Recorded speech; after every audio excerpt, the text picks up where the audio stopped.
Welcome back to CIA Declassified. The era is the late 1960s, a time when the global ivory tower was beginning to crack under the weight of student radicalism and the shifting tectonic plates of the Cold War.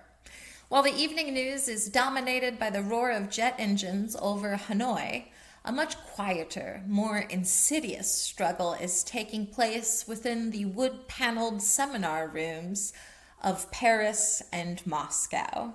The agency realized early on that the next generation of world leaders, nuclear physicists, and state strategists were currently sitting in classrooms taking notes.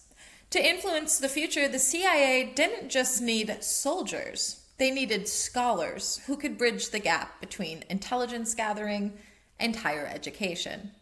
This was the birth of JMSLOW, a policy designed to turn the quest for knowledge into a long-term tactical advantage.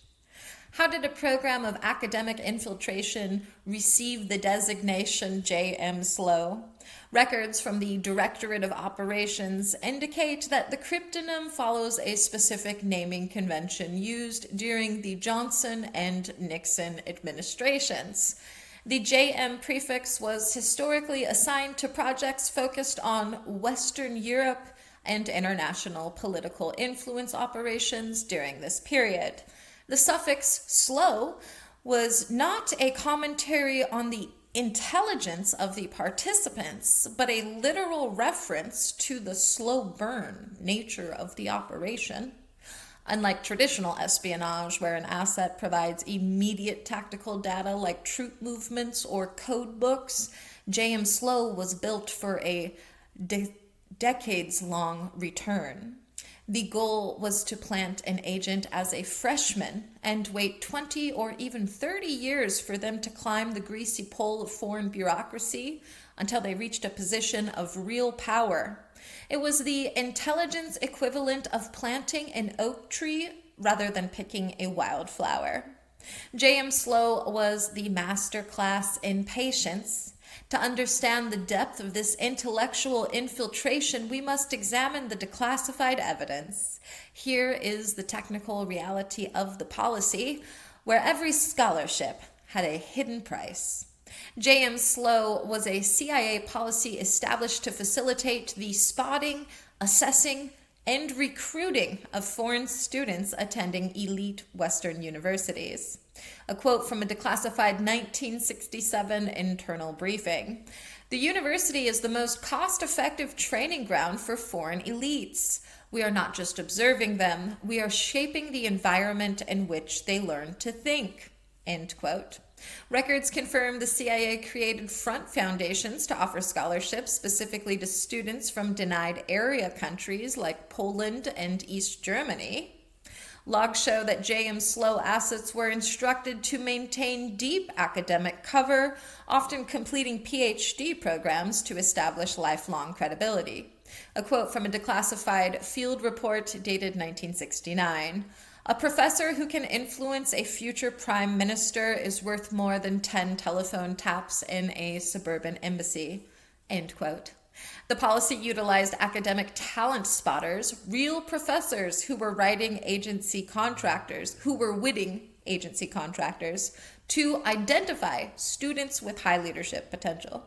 Documentation proves that the agency subsidized the publication of specific academic journals to provide agents with instant scholarly prestige. The program identified target universities in neutral countries like Switzerland and Sweden as primary grounds for initial recruitment contacts. A quote from a declassified 1970 operational manual.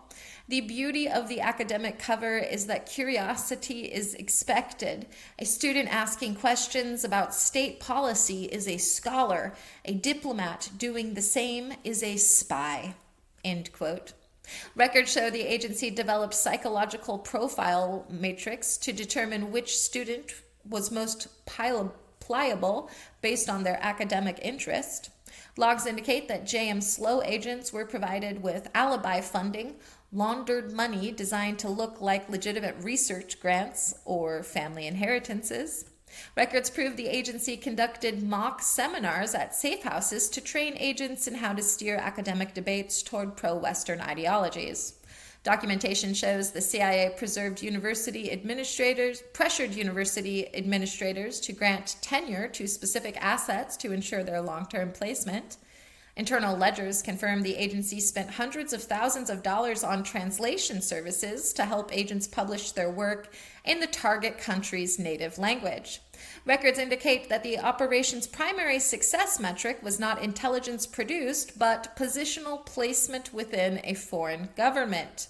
Records show the CIA created false flag recruitments where an agent believed they were working for an international peace organization.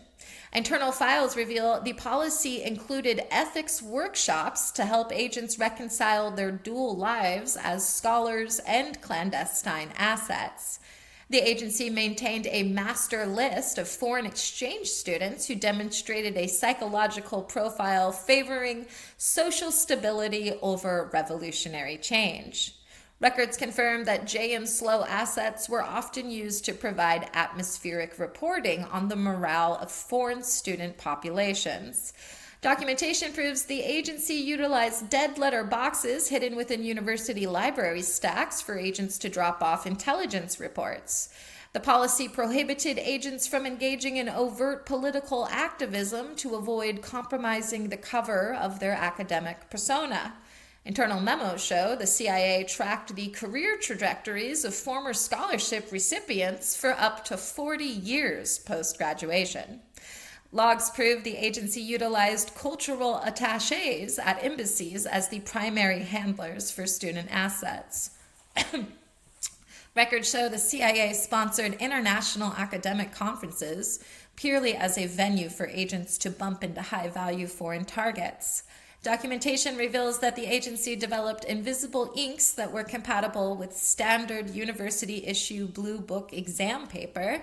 Technical reports confirm the CIA funded linguistic research grants to map the semantic shifts in foreign political discourse. Records prove the agency established academic safe houses near major European campuses for sensitive debriefing sessions. Internal memos confirm that JMSLOW utilized microfilm readers disguised as standard library equipment for agent training. Logs show the CIA manipulated the peer review process to ensure the scholarly dominance of agency-vetted research papers. Documentation shows the agency monitored university housing records to place agents in close proximity to target foreign nationals. Internal files reveal the CIA used foreign alumni associations as a mechanism for maintaining contact with sleeper assets post-graduation. Records prove the agency established front publishing houses in the Netherlands to distribute translated Western literature to students from the Eastern Bloc. Reports confirm that JMSLOW cooperated with the West German BND to monitor student movements across the Berlin border. In the declassified JMSLOW files, there is a reoccurring void. The most significant redactions occur in the section titled Domestic Academic Liaison 1965 to 1975. We are looking at nearly 500 pages that are almost entirely blacked out. The official reason provided for these redactions is usually Exemption 1.4c, Intelligence Sources and Methods, though the sheer volume of the ink suggests a deeper sensitivity. For instance, there is the theory of the Ivy League infiltration. Some people aren't buying the sources and methods excuse. There is a persistent rumor that these 500 pages contain the names of prominent American university presidents and board members who were on the CIA payroll. The theory suggests that the agency didn't just recruit students, they essentially owned several Ivy League departments, using them as laboratories for behavioral modification. If true, the redactions aren't protecting national security, they're protecting the prestige of American education from the fallout of being revealed as a government front. Then there is the curriculum control gambit theory. Another whispers from the dark corners of the web suggests the blacked out pages detail a history sanitization project. The speculation claims the CIA worked with textbook publishers and curriculum designers to subtly alter how the Cold War was taught to foreign exchange students. The goal was to ensure future world leaders returned home with a pre-programmed bias towards American neoliberalism. These theorists believe the ink hides the trigger phrases used to influence the subconscious of unsuspecting students. Then there is the theory of the faculty purge protocol.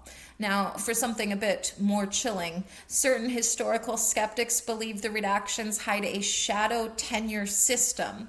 This theory posits that the agency used its influence to deny tenure or even blacklist anti-Western professors who were becoming too influential with foreign students. The black blocs likely hide the names of scholars whose careers were covertly destroyed because they stood in the way of JMSLOW's ideological objectives, effectively pruning the academic garden.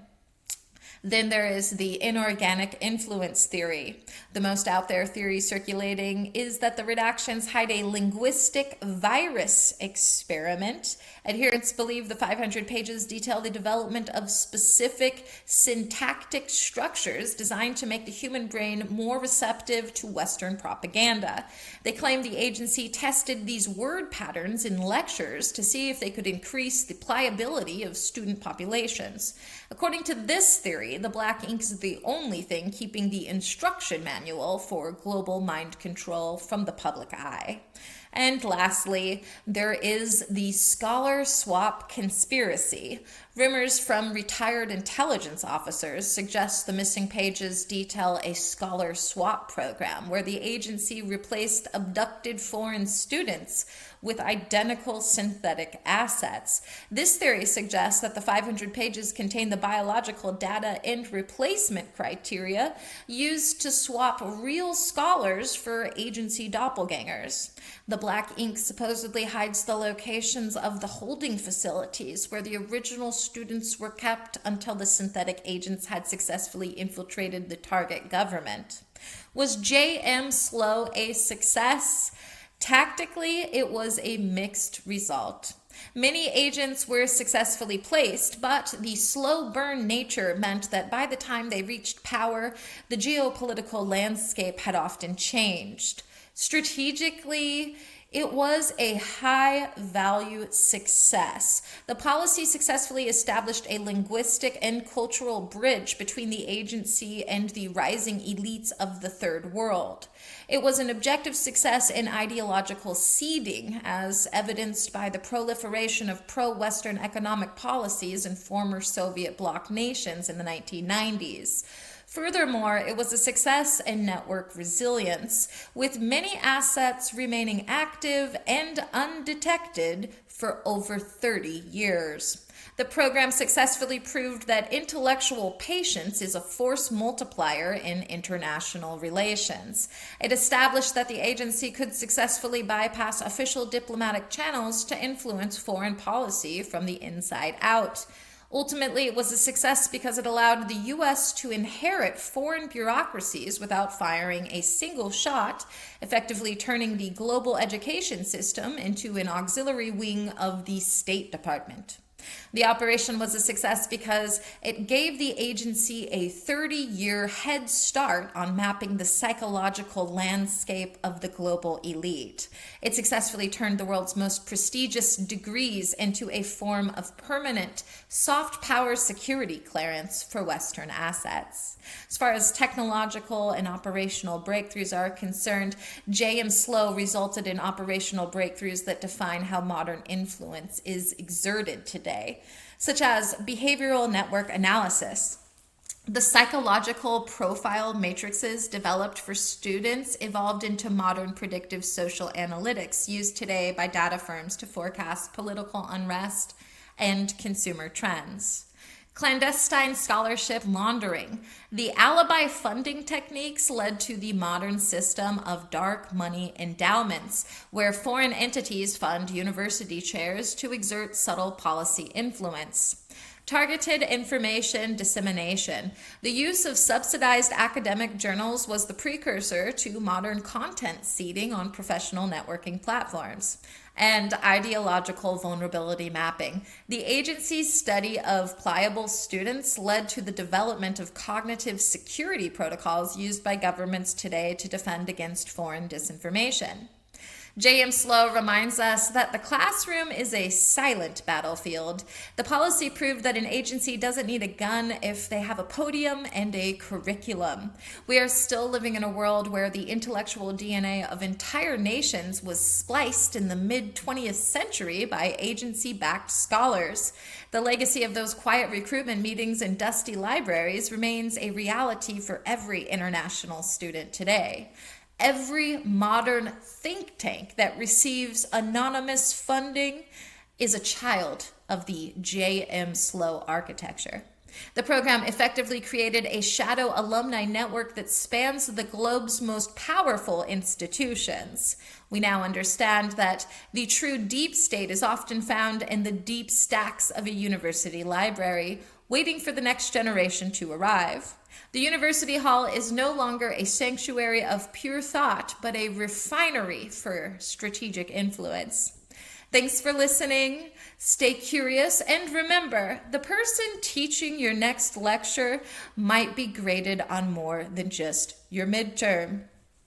Join us next time as we examine AE Primer, the rigorous training policy for agents specializing in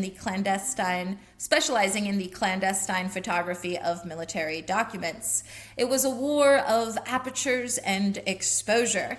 Join us next time for The Lens of the Cold War. In the meantime, I'll see you in the archives.